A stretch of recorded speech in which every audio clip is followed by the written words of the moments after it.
there is no legal or constitutional basis for a framework to do or a framework to do that.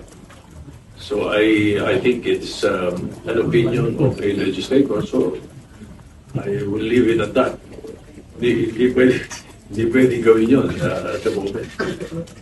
But to restore the trust of the public daw, SP, sa gitna ng mga issues ng corruption?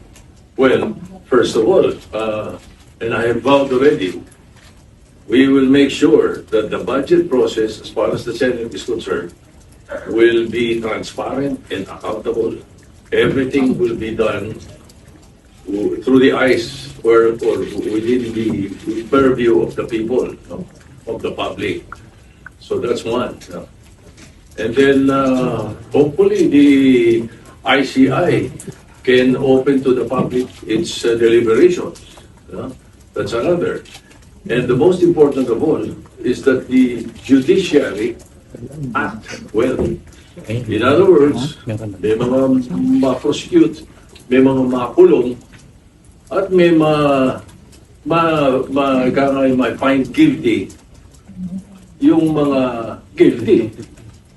You know, to make sure that those who are guilty are proven so and are sentenced.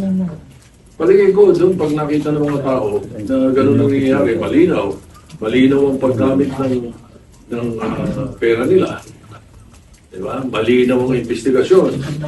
Malinaw din ang resulta ng judiciary. What more can you ask for? Cannot be an option. What do you do with those who are not guilty?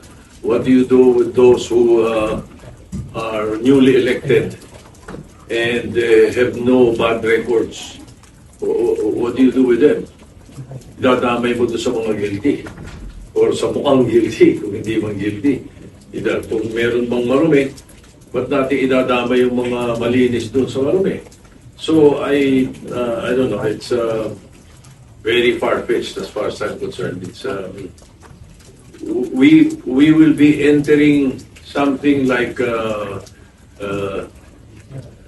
uncertainty and chaos in the political world pagka ganun.